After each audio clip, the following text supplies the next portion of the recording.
पूछो तो बताएंगे। बहुत सी बातें पूछ रहे हैं, बहुत सी बातें बता रहे हैं। ब्रदर एम डी जगन आए हुए हैं, बहुत से सवाल है, चलिए पूछते हैं। ब्रदर, आपका बहुत बहुत स्वागत है। Praise the Lord. आज के इस कार्यक्रम में आपने कार्यक्रम के पहले मुझसे एक सवाल किया था कि हम जो कुछ भी सुन रहे हैं क्या हम उसे अमल कर रहे हैं। ये जो सवाल है ये एक बहुत ही डीप विषय है।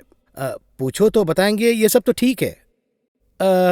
हम बहुत कुछ पूछ रहे हैं, हम बहुत कुछ रिसीव भी कर रहे हैं, लेकिन जिसे रिसीव कर रहे हैं क्या हम उसे कर रहे हैं, ये बहुत ही डीप विषय है। आसानी से आपने सवाल तो कर दिया। दर्शकों की दृष्टिकोण से मैं आपसे ये पूछना चाहता हूँ कि क्या हम सारी चीजों को कर सकते हैं क्या? ऐसा एक सवाल पैदा होता है। देखिए, उन्होंने सारे सवाल तो नहीं पूछे जी। उन्होंने हमसे केवल कुछ ही सवाल पूछे जी। हैं। यही सवाल उन्होंने क्यों पूछा, इसे मैं अपने व्यक्तिगत जीवन से देख सकता हूँ। हमारे अंदर का पवित्र आत्मा ये सवाल उठाता, क्या तुम ये कर रहे हो? क्योंकि हमें उसे करना चाहिए, यही बात है। एक गैप है। और उसे ही हमें पूरा करना है। जब भी पवित्र आत्मा कोई सवाल उठाता है, मतलब उसका जवाब देगा, या वो हमसे कोई अपेक्षा करता है, ये इसका अर्थ है। देखिए, कई बार जब ये ऐसे सवाल आते हैं, उसके लिए परमेश्वर वचन से जवाब देते हैं, लेकिन क्या हम इसे कर रहे हैं? यही तो बाइबल में देखे तो यीशु मसीह हमें 2 उदाहरण देते हैं। एक व्यक्ति नहीं जाऊंगा कह के चला गया, एक काम नहीं करूंगा ऐसे कहा, लेकिन पिताजी को बुरा लगेगा इसलिए वो करने के लिए चला गया। दूसरे ने कहा जाऊंगा पर नहीं गया। जब पिता ने कुछ करने के लिए कहा तो उसने कहा मैं कर दूंगा, लेकिन उसने वैसे नहीं किया। प्रभु ने पूछा इनमें से अच्छा कौन है? बोलने पर कहा मैं नहीं कर सकूंगा, लेकिन कर दिया। जब परमेश्वर का आत्मा हमें कुछ करने के लिए कहता है तो हम कहते हैं हाँ मैं इसे करूंगा। ये सब कहने के बाद वो उसे करता ही नहीं है।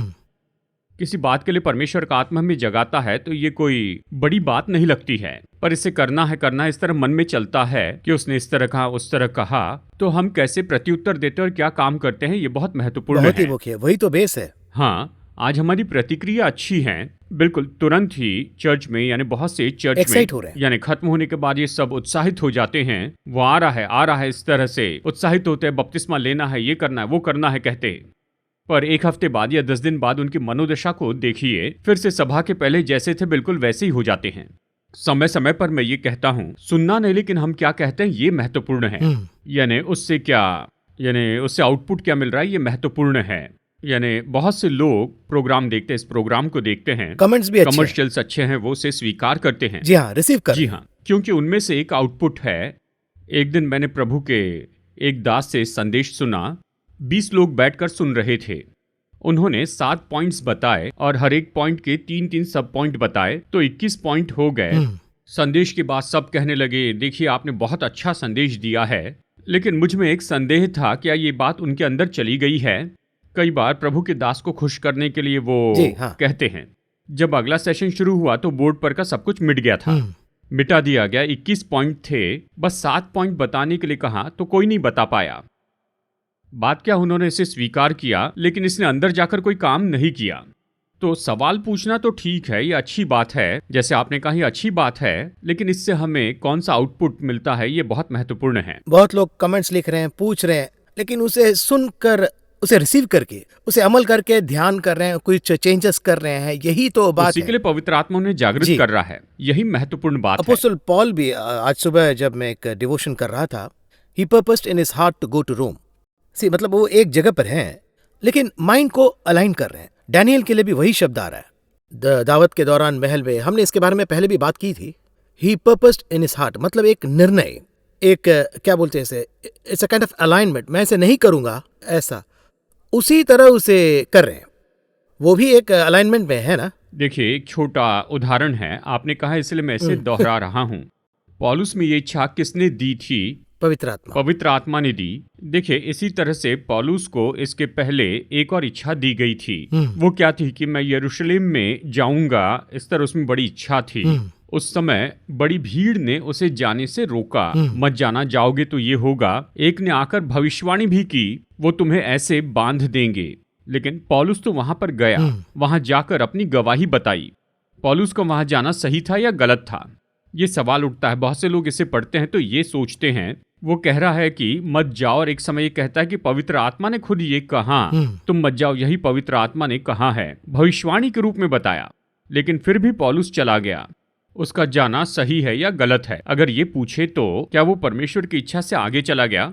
जब मैं पढ़ रहा था, देखिए जैसे कि आपने पूछा है, ही पर्पस टू गो टू रोम, ऐसा है ना। वहां देखिए कि परमेश्वर ने क्या कहा, जैसी तूने यरूशलेम में मेरी गवाही दी वैसी ही तुझे रोम में भी गवाही देनी होगी। पहले से जी ही। हाँ, हाउ यू यानी यरूशलेम में जैसी दी वैसे ही रोम में भी देनी होगी। यरूशलेम में जाना परमेश्वर की इच्छा थी। परमेश्वर ने कहा वहां जो किया यहाँ भी करिए, उसकी इच्छा थी। परमेश्वर की इच्छा उस पर रखी गई, पर्सनली, यानी व्यक्तिगत, यानी उसमें भी इच्छा थी। ही पर्पस टू डू। बहुत से उसे रोक रहे थे, जो उनके साथ है, उसके आसपास के लोग विश्वासी, प्रेम में ही, यानी परमेश्वर की इच्छा पूरी करने से रोकने के लिए सबसे बड़ा मुद्दा तो प्रेम है। कुछ लोग रोककर चाहते थे कि वो प्रभु की इच्छा को पूरी न करें। उसके परे भी वो गया। जाने पर परमेश्वर ने देखा उसकी इच्छा कैसे पूरी की। प्रभु ने कहा जो यरूशलेम में किया वही रोम में करना। तो देखिए यहाँ पर उसने एक निर्णय ले लिया था। परमेश्वर ने कहा मैंने निर्णय लिया, उसके लिए जो भी विरोध हो उसका मैं सामना करूंगा। यही है। देखिए यानी यहाँ अभी हाल ही में मैं पढ़ रहा था, शाऊल को देखकर परमेश्वर ने, यानी देखिए शाऊल तो राजा था, उसने उससे कहा कि सभी अमालेकियों को तू मार दे। Clear instructions. जी, क्लियर इंस्ट्रक्शंस। कहा भेड़ बकरियों को सबको मार दे। इसने क्या किया, भेड़ बकरी और उनके राजा को लेकर आया और बाकी को मार दिया। शमूएल ने आकर पूछा सुनो तुमने क्या किया, तो कहा मैंने वैसे किया। तो उसने कहा मुझे भेड़ की आवाज क्यों सुनाई दे रही है? नहीं, इन्हें परमेश्वर के लिए लाया हूं। तो जहां तक शाऊल की बात है, ये तो अच्छी भेड़ है, इसे रख सकते हैं, ये हट्टी कट्टी है, ये सामान्य मन है। लेकिन परमेश्वर ने उसे ऐसा करने के लिए क्यों कहा? जब मैं इसे पढ़ रहा था तो प्रभु ने मुझे इसमें से एक विषय बताया। निर्गमन 17 में देखिए वो आ रहे थे। आते समय देखिए ये तो वही अमालेकी है जो उस समय उनके विरुद्ध में थे। वो लड़ने के लिए आए थे, सुबह से शाम तक लड़ते रहे। मूसा हाथ उठाकर खड़ा था, यहोशू लड़ रहा था, ये सब हो रहा था। युद्ध के अंत में वो जयवंत हुए। विजयी होने के बाद में परमेश्वर ने मूसा से जो कहा वो निर्गमन 17 अध्याय के अंत में है। उसने क्या कहा, यानी अमालेकियों को पूरी तरह से भूमि पर से मिटा दे, इस तरह से वहां पर कहा था। उस समय उसका उद्देश्य था किसके द्वारा पूरा होना था? शाऊल के द्वारा। बहुत बड़ी योजना को अमल कर रहा है। ये तो एक स्वर्गीय योजना थी। भेड़ बकरियों के लिए इसने इसे हल्के रूप में लिया, हल्के रूप में ले लिया। सामान्य रूप में भेड़ बकरियां लिए और इसी कारण उसने उनके राजा को जीवित रखा। जरा सोच के देखिए कि परमेश्वर की योजना, स्वर्ग की योजना तो यानी 40, 50, 100 साल से भी ज्यादा समय से थी। देखिए आज यही बात है कि हम क्या परमेश्वर की इच्छा से परे हैं। इस घटना को पढ़ने के बाद में परमेश्वर की आत्मा ने कहा क्या भेड़ बकरियां रखने के कारण मैं शाऊल पर क्रोधित हुआ? क्या इसलिए उसका राज्य उसे छीन लिया, उसे पूरी तरह से दूर किया? ऐसा नहीं है। 100 साल से मेरी ये योजना थी, मैंने ये योजना बताई। और फिर अगला वचन ये कहता है शाऊल को राजा बनाकर परमेश्वर पछताया। फील किया।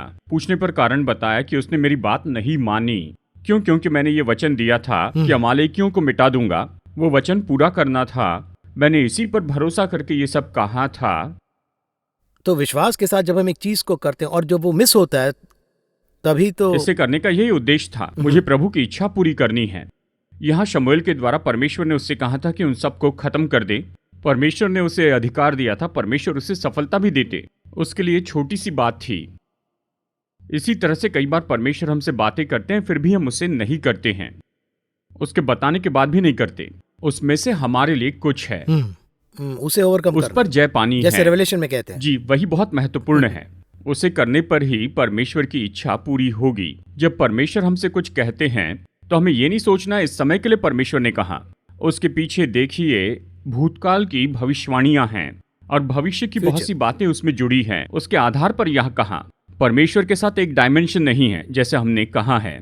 एक डायमेंशन नहीं है, बहुत से डायमेंशन है, लेकिन लोग एक ही डायमेंशन में दौड़ते हैं। तो ये बात बहुत ही महत्वपूर्ण है। उसके अलावा पॉल के पास एक वो कांटा है, एक समस्या है उसके शरीर में। उसके बावजूद वो माय ग्रेस इज सफिशिएंट ऐसा कह रहे हैं। देखिए वो इसे दूर करने की स्थिति में नहीं था, पर मुझे प्रभु का उद्देश्य पूरा करना है। मतलब वो अलाइंड है। अब उस जगह जाने के लिए, यानी वो उस जगह जाने के लिए खुद को समर्पित कर देता है। मैं व्यक्तिगत रूप में यही कहूंगा, जैसे आपने कहा पवित्र आत्मा जो कहता है क्या हम उन सारी बातों को कर सकते हैं? नहीं। कई बातों के बारे में हम परेशान हो जाते हैं, पवित्र आत्मा हमें फिर जागृत करता है। वो समय हमें सिद्ध बनाने के लिए काफी होता है। उस बीच में वो हमारे द्वारा अपनी इच्छा पूरी करते हैं। एक दिन मैंने परमेश्वर से कहा प्रभु मेरे द्वारा आपको बहुत परेशानी होगी। ये बात सच है, क्योंकि देखिए पौलुस जैसे व्यक्ति के द्वारा, पतरस के द्वारा, यूहन्ना के द्वारा, पुराने नियम के भविष्यवक्ताओं को देखिए, होशे जैसा व्यक्ति या यहजकेल, उन्होंने परमेश्वर की इच्छा 100% पूरी की, ब्लाइंडली। ऐसे ही हम हजारों सवाल पूछकर परमेश्वर को सलाह देते हैं, परमेश्वर ऐसा या वैसा क्यों नहीं करते। यानी ये सब कुछ करके हमें दूर न करें। इस तरह का एक कार्यक्रम पूछो तो बताएंगे। हमारे प्रोग्राम में हमारे बारे में कहते हैं। मैं कहता हूँ हम किसी से बात नहीं कर रहे हैं, कुछ विषय में प्रभु हमसे बात करते हैं, तो परमेश्वर जो कहते हैं उसके अधीन होना और यही उसके सवाल की इज्जत करना है। जॉन चैप्टर 14 हमने पिछले एपिसोड में देखे 3 डिसाइपल्स, 3 प्रकार के सवाल। एक तो इंडिया में जो आए थे थोमा, हमने उसके बारे में बहुत बात की। दूसरा है फिलिप, वो भी एक सवाल पूछ रहे हैं। उसके बाद है जूडस, जिन्होंने बिट्रे नहीं किया, एक और जूडस जिन्होंने एक और सवाल किया। आज के इस कार्यक्रम में हमने वो जो तीसरा जो डिसाइपल सवाल किया उसे हम देखेंगे।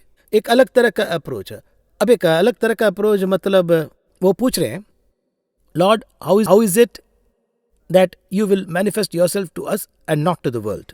हिंदी में कैसे बताएं? यूहन्ना अध्याय 14 वचन 22। उस यहूदा ने जो इस्करियोती न था, उसने कहा, हे प्रभु, क्या हुआ कि तू अपने आप को हम पर प्रकट करना चाहता है और संसार पर नहीं? अच्छा सवाल है। जी हाँ, खुद को संसार पर क्यों प्रकट नहीं किया? हम पर प्रकट करने का कारण क्या है, ये पूछा। एक नजर में बहुत से विषय जैसे इस तरह से दिखते हैं, यानी ये संसार हाई लेवल पर दिखता है, यानी इसमें राजा है, विद्वान लोग हैं, यानी बड़े बड़े लोग हैं। हम सोचते हैं कि प्रगटीकरण ऐसे लोगों के लिए है। अगर हमारे मित्र हो तो वो कौन होने चाहिए? आज के लेवल से कहता हूँ, भूतकाल का नहीं, लेकिन अभी इस समय अगर कोई मित्र है, अगर वो समाज में ऊंचे पद पर है, तो हम सबको बताएंगे, अरे ये मेरा मित्र है। इस तरह हम किसी के भी बारे में कह सकते हैं, ये अलग बात है। कहिए कि हमारे ऐसे बहुत से मित्र हैं, समाज में कोई ऊंचे पद पर है, वो हमारा मित्र है, ये कहते हुए एक तरह का खुशी होती है, अच्छा लगता है। वैसे व्यक्ति पर अगर प्रकट करे तो हमें खुशी होगी। ऐसा किए बिना ही सामान्य रूप में अगर हम देखें तो, यानी मछली पकड़ने वाले, चुंगी लेने वाले, कुछ ऐसे ही लोग, यानी कोई बड़े लेवल के लोगों को नहीं बताया, तो इन छोटे लोगों पर प्रकट करने का कारण क्या है? उन्होंने जो सवाल पूछा, ये तो उसका बेसिक अर्थ है। हम इसे इस तरह देखते हैं, फिर इसके बाद में एक कदम और आगे बढ़ते हैं। प्रभु तूने हमें इतने दिनों से देखा है, प्लस माइनस सब कुछ प्रभु तू जानता है, तो खुद को हम पर क्यों प्रकट करता है? इसका कारण क्या है? संसार पर प्रकट नहीं किया, हम पर प्रकट किया, इसका कारण क्या है? देखिए ये सवाल तो अच्छा सवाल है ना। अब देखिए यीशु उन्हें ये प्रकाशन दे रहे थे, पिता को प्रकट करने वाले थे, पर किन लोगों के ऊपर? सबके लिए ना, सभी पर। उसके नजरिए से ये तो सभी के लिए था। फिलिपुस क्या सोचता है, इतने बड़े व्यक्ति के बारे में हमें क्यों बता रहा है? इसे प्रकट करने का कारण क्या और हम पर ही क्यों प्रकट कर रहा है? इसका कारण क्या है? कई बार यही तो परमेश्वर की इच्छा होती है। देखिए आज बहुत से लोग ये सवाल पूछते हैं जब सेवकाई के लिए उन्हें बुलाया जाता है, प्रभु मुझे सेवकाई के लिए क्यों बुला रहे हो? देखिए कई बार जहां तक परमेश्वर की बात है, संसार की योग्यता को वो योग्यता नहीं देखते हैं। मैं पढ़ाई लिखाई के बारे में कह रहा हूं। पढ़ाई नहीं चाहिए नहीं कहता, पढ़ाई हो या ना हो। देखिए इस पर हमने बात की है। प्रकाशित वाक्य, दानियल, दोनों हैं। दानियल बहुत पढ़ा लिखा और ग्रेजुएट व्यक्ति था। मतलब देखिए उस समय वचन के अनुसार वो पढ़ा लिखा व्यक्ति था, जिनके पास ज्ञानी था, वो बहुत ही पढ़ा लिखा व्यक्ति था, ऐसे कहता है। और यहाँ पर इसके बारे में, यूहन्ना के बारे में, हम जो ज्यादा पढ़े लिखे नहीं, हमारे द्वारा ये काम क्यों करवाता है? बहुत बड़ा कॉन्ट्रास्ट है। वो तो राजघराने का था और ये तो मछुआरा था। वो राजमहल में था और ये तो पतमस के टापू पर जेल में था। जब ये ऐसा है, परमेश्वर ने इन दोनों का उपयोग किया और उन्हें एक ही दर्शन दिया। ये तो बहुत बड़ा डाउनलोड कर। जी हाँ, इस तरह से परमेश्वर की योजना है। उसकी योजना नहीं कि कहाँ पर हो और कितने पढ़े लिखे हो, कहाँ पर जन्मे हो, ये तो बेस ही नहीं है। परमेश्वर इन्हें देखते ही नहीं है। परमेश्वर ये देखते हैं क्या मेरे वचन के लिए, मेरी इच्छा के लिए तुम उपयोगी हो सकते हो, चाहे कोई भी हो। बाकी सब लोगों में ऊंचे कद का व्यक्ति शाऊल, उसे भी राजा चुना, और जंगल में भेड़ बकरियां चराने वाला, उसे राजा के रूप में चुन लिया। ये दोनों एक ही देश के राजा बने। उसे इस्राएल देश के लिए, पूरे इस्राएल में शाऊल के जैसा ऊंचे कद का कोई नहीं था। बाइबल कहती है दाऊद को देखिए, वो शाऊल के वस्त्र नहीं पहन पाया, वो ऐसा व्यक्ति था। देखिए परमेश्वर की योजना में और उसके दर्शन में विपरीत लोग होते हैं। जी हाँ, एली भी है, सैमुएल भी है। जी, एली है, शमूएल एक है। सीनियर है जी और हाँ। दूसरा एक छोटा सा लड़का है। उन दोनों को एक ही जगह पर रखा और उन दोनों को एक ही दर्शन बताया। अब देखिए, यहाँ पर जहाँ तक कि परमेश्वर की बात है, मैं यही कहूँगा कि आत्मिक भाग बहुत ही महत्वपूर्ण है। वो शारीरिक विशेषताओं का भी उपयोग करते हैं, अगर नहीं हो तो भी उपयोग करेंगे, ये अलग बात है। जबकि ये ऐसा है, जब ये फिलिपुस पर प्रकट किया गया, कहिए एक विषय मुझे दिया गया, मैं इसे किस तरह क्वालिफाई करता हूँ, मैं इसके लिए कैसा हूँ, यानी परमेश्वर इसे कैसे देखते हैं, यानी परमेश्वर हमारा उपयोग करने के लिए, यानी हम कितने छोटे हैं या कितने बड़े हैं, वो ये नहीं देखते हैं। देखिए, आज बहुत से लोग इसी बात में गलती करते हैं। हमें ही क्यों बुलाया, प्रभु ने मुझे क्यों बुलाया, किस लिए बुलाया, इस तरह कहते हैं। क्या मुझे क्या भी मुझ बुलाएंगे? जैसे को बुलाया जाएगा? देखिए, एक वचन है जो हमेशा मुझे छू लेता है। वो क्या है? यहूदा गोत्र के बेतलहम में तुम हजारों में गिने नहीं जाते हो, इस तरह से वचन है। तुम हजारों में गिने नहीं जाते, इसका क्या अर्थ है? उस गांव में 1000 लोग नहीं थे, उस गांव में तो 1000 लोग भी नहीं थे। ऐसा गांव जिसमें 1000 लोग भी नहीं थे, उसमें से तुम पर प्रभुता करने वाला आएगा, जगत पर राज्य करने वाला राजा यीशु मसीह। कहां से आए? बेतलहम से आए। सेलेक्ट कर रहे हैं। सिलेक्ट किया। देखिए, बेतलहम में 1000 लोग भी नहीं थे, कह सकते हैं 999, 1000 नहीं थे, यानी 999 मैक्सिमम। तो देखिए, ऐसी जगह को सिलेक्ट किया। देखिए, जब वो मजूसी आए थे, उनकी अपेक्षा क्या थी? राजा जो है राजमहल में पैदा होगा, वहां चले गए ना। वो वहां पर गए, ये उनका विचार था। पर स्वर्ग का विचार क्या था? पूरी तरह कॉन्ट्रास्ट है। बिल्कुल उल्टा ही। 1000 लोग भी नहीं थे ऐसे छोटे गांव में, यानी उस गांव में आए। देखिए, इस तरह से परमेश्वर की योजना है। रिवर्स, कंप्लीटली दुनिया के रिवर्स में है। जी, एक और बात कहूं, जगह नहीं थी ऐसी बात नहीं, जगह तो है। सुलेमान के लिए वो क्या करने वाला था? सुलेमान को तैयार किया, मूसा को भी रेडी कर, मूसा को उसने राजमहल में तैयार किया। अच्छा है, मूसा को तैयार किया। देखिए, इस तरह से तो कई बार हम इस तरह से सवाल क्यों पूछते हैं, हम पर ही क्यों प्रकट किया? क्या ये प्रकाशन मेरे लिए है? इस तरह से परमेश्वर के लिए जहां हम पैदा हुए। देखिए, कई बार जिस जगह हम जन्मे या आसपास का नगर या उसके आसपास का कोई बड़ा शहर, इसके आधार पर संसार देखता है। परमेश्वर के लिए ये तो कुछ भी नहीं है। परमेश्वर जानबूझकर कहते अगर ये यहां पर पला बढ़ा तो अच्छा है, मेरी योजना के अनुसार ये जगह तो बिल्कुल सही है। इस तरह परमेश्वर की योजना है और उस जगह पर वो प्रकाशन दिया जाता है। और जब प्रकाशन दिया जाता है, क्या मैं उस प्रकाशन के लिए अच्छा हूं, ये संदेह आता है। ये स्वाभाविक है, क्योंकि जो बताया गया वो बहुत बड़ी बात है। ये मुझे क्यों दिया गया है? अचानक आकर वो कहते हैं कि रहस्य को सुरक्षित रखना चाहिए। सरकारी दफ्तर में कहते रहस्य को बचाकर रखना, इसका अर्थ है कहिए कि भारत में ऐसी बहुत सी रहस्य की बातें होती हैं जो केवल प्रधानमंत्री को या मुख्यमंत्री को बताते, बाकी किसी को नहीं, रहस्य है। अब जरा सोचिए कि वही जो भेद की बात है, वो अगर मैं किसी मंत्री के घर के ड्राइवर को बताऊं तो कैसे होगा? यानी वो रहस्य। तो वो आपसे यही पूछेंगे, आप ये मुझे क्यों बता रहे हैं? यही कहेंगे ना। एक और है, वो डर जाएगा क्योंकि इतना बड़ा विषय है। हु एम आई, ये सबसे महत्वपूर्ण है। हमारी नजर में हम कुछ भी नहीं हैं, पर परमेश्वर की दृष्टि में हम वही है जो उस रहस्य को ले सकते हैं। स्वर्ग ने ही चुन लिया है। प्लेसमेंट अलग हो सकती है, आपके लिए मीडिया है और मेरे लिए कुछ अलग है। जो सेवकाई मुझे दी गई वो आपको नहीं दे सकते, जो आपको दिया गया वो किसी और को नहीं दे सकते, जो किसी और को दिया है वो उसके पास जाएगा, इतना ही है। एक प्लान रखें, योजना है। लूका को दिया गया सुसमाचार और यूहन्ना को दिया गया सुसमाचार अलग है ना, बहुत से डिफरेंस है। लूका किसे लिखने के लिए कहता है? थियोफिलस को। वो ग्रीक व्यक्ति था, ग्रीक लोगों के लिए, और इसलिए यहाँ ज्यादा बुद्धि और ज्ञान है, तो यहाँ पर ज्यादा विवरण दिया है। तो परमेश्वर हमें जो विषय देते हैं, क्या मैं उसके योग्य हूं, ये महत्वपूर्ण नहीं है। उसने मुझे चुन लिया है, यही योग्यता है, यानी वही हमारा क्वालिफिकेशन है। इसी संदेह के बारे में यहूदा पूछता है, यानी हमें क्यों बता रहे हो? क्योंकि पिता का जो कॉन्सेप्ट है वो यीशु ने लाया था, पिता का विषय तो मसीहा ने लाया, क्योंकि तब तक उसे पिता के रूप में नहीं देखा, परमेश्वर के रूप में देखा। उसमें संबंध नहीं था। जब वो परमेश्वर है तो हमें एक गैप है, जब वो पिता हो जाते हैं तो ये गैप कम होती है। यहाँ पर ये पिता कहते हैं, और इसीलिए यहाँ पर फिलिपुस कहता है कि बस हमें पिता दिखा दे। देखिए, जब यहाँ परमेश्वर को पिता के रूप में बताया तो यहाँ पर एक प्रकाशन आया।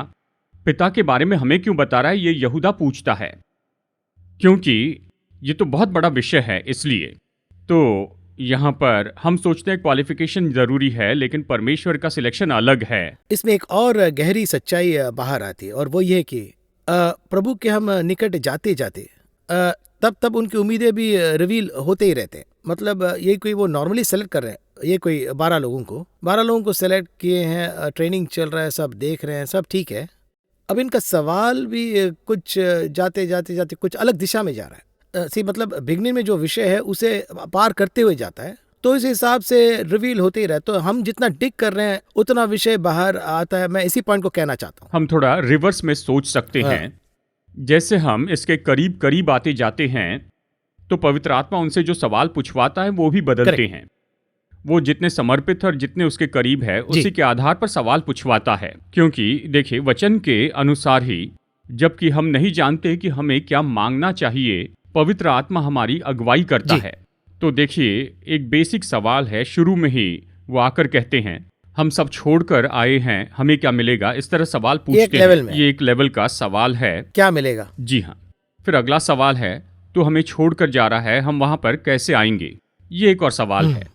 इसके बाद में एक और सवाल है, इन सब के बाद तो ये हम पर क्यों प्रकट कर रहा है? ये एक और सवाल है। अब देखिए, इसके बाद में आने वाला सवाल इससे भी मजबूत है, क्या हम तेरे दाहिने बाएं बैठ सकते हैं? इन सब में ये सवाल कैसा है? ये तो हायर लेवल का है। ये दोनों पूछ रहे हैं, क्या हम तेरे दाहिने बाएं वहां पर बैठ सकते हैं? अब यहां पर जो भी सवाल पूछे गए उसका स्टैंडर्ड बढ़ते जा रहा है। इसलिए मैं हमेशा ये कहता हूं कि आपके सवाल और आपका आत्मिक स्तर एक ही है। आप परमेश्वर से जो मांगते हैं आपका आत्मिक स्तर वही है, यही अर्थ है। परमेश्वर ने जब पहले मूसा से बात की तो मूसा ने कहा, तेरा नाम क्या है? ठीक है, अगला सवाल, परमेश्वर को देखकर मूसा ने अगला सवाल किया, लेकिन मूसा ने पूछा आखिरी सवाल, यानी उसने जो परमेश्वर से पूछा वो क्या था? मुझे तेरा मुख देखना है। उसका आत्मिक स्तर तो बढ़ते चली जा रहा था। जी हाँ, मतलब उस I want to know you, उस सवाल में ही चेहरा को देखना चाहता हूँ। ये इतना डीप है कि उनके साथ रहना है, उस प्रेजेंस के अंदर जाना है, ऐसा है। देखिए, इसके बारे में मैं इस तरह सोचता था, पहले जब परमेश्वर ने उससे बातें की, हम तो अब तक उस आत्मिक स्तर पर नहीं आए हैं कि मैंने उसे जलती झाड़ी में देखा, परमेश्वर ने उसे करीब आते देखा। इस तरह के अनुभव तक मैं अब तक नहीं पहुंचा हूं।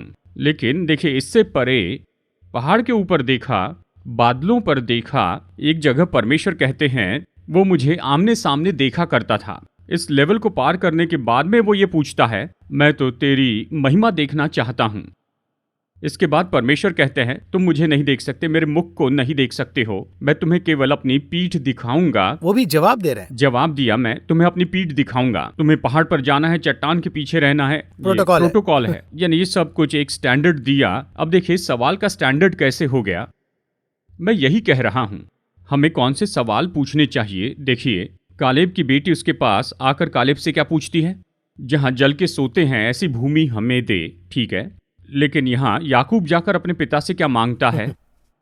मुझे बस तेरी आशीष ही चाहिए। यहाँ पर यह फर्क है। मैं यही मांगने के लिए कह रहा हूँ। हमारे आत्मिक स्तर के अनुसार हम अपने सवाल पूछते हैं। मैं अभी भी घर बना रहा हूँ, कार मांग रहा हूँ, बेटे की शादी, बेटी की शादी, अगर हम अभी भी यही मांगते हैं, नहीं मांगना नहीं कह रहा हूँ, लेकिन हमारा स्टैंडर्ड ऐसा ही है। कहिए कि अगर मैं इन बातों की चिंता नहीं करता, वो सब ये देख लेंगे, मैं अलग ही बात मांगता हूँ।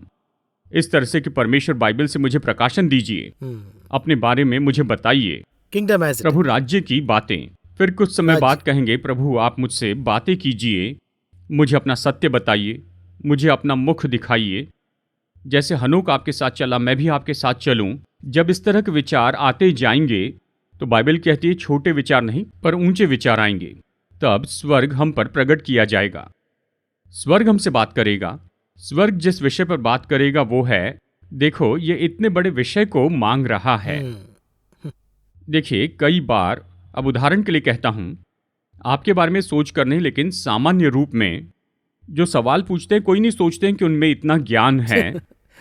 संदेह है इसलिए तो पूछ रहे हैं। संदेह करके पूछ रहे हैं, लेकिन जो उसका जवाब दे रहे हैं वो बहुत ही ज्ञानी व्यक्ति है, ये विचार करते हैं, क्योंकि वो जवाब दे रहे हैं, है ना।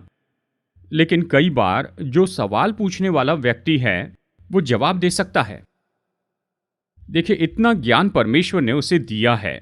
प्रोग्राम खत्म होने के बाद में कई बार कहते हैं, अरे हमने तो उनसे अपेक्षा भी नहीं की थी। ऐसा क्यों है? क्योंकि हमारे मन में सवाल पूछने वाला व्यक्ति ऐसा होता है, लेकिन हमारे परमेश्वर उसे आकार आकार देते हैं, उस पर प्रकट करते हैं और इस विषय के बारे में बताते हैं। एक दिन उनसे जो प्रकाशन आता है वो अद्भुत होता है। लेकिन फिलिप्पुस देखिए, जो एक मछुआरा था, ये ऐसा है सब कुछ सोचता था। देखिए, उसमें ये विचार आया, उसी तरह यहूदा में, उसी तरह थोमा में, सभी में है। एक समय वो खुद महसूस करेंगे कि वो तो यहाँ पर बैठकर हमसे बात कर रहे थे। अंत में पूछा, प्रभु जो बातें संसार पर प्रकट नहीं की, हम पर क्यों प्रकट की? तो इस सवाल के पीछे ये कोई सामान्य विषय नहीं है, और प्रभु ने जो उत्तर दिया वो बहुत अच्छा है। बहुत से बातें हम कर सकते हैं। लगा कि अभी हमने शुरू किया है पर प्रोग्राम समाप्त होने पर है। इस विषय में एक और पॉइंट कह के मैं समाप्त करना चाहता हूँ। मतलब हम सुन रहे हैं, लेकिन क्या हम उसे कर रहे हैं? मतलब आरंभ में जो किया तो उसी पे आ रहा हूँ। कुछ भी हो, यही कहूंगा, यही तो टेक अवे है। मतलब दर्शकों के लिए, चाहे वो टीवी पर हो या फिर यूट्यूब पर हो, इंक्लूडिंग हम सबके लिए कह रहे हैं। पूछ रहे हैं, सुन रहे हैं, क्या हम उसे कर रहे हैं? उसके लिए हमें कुछ और डीपली जाना पड़ेगा। उसके लिए पवित्र आत्मा का साथ होना जरूरी है, और उसके लिए उनका मार्गदर्शन भी जरूरी है। ऐसा अगर हम कहें तो उत्पन्न करते हैं, जी हाँ, वही करने भी लगाते हैं। ये दोनों जरूरी है। अगले कार्यक्रम के लिए एक और सवाल है। Again, once again, thank you for coming in this programme. धन्यवाद, नमस्कार। धन्यवाद।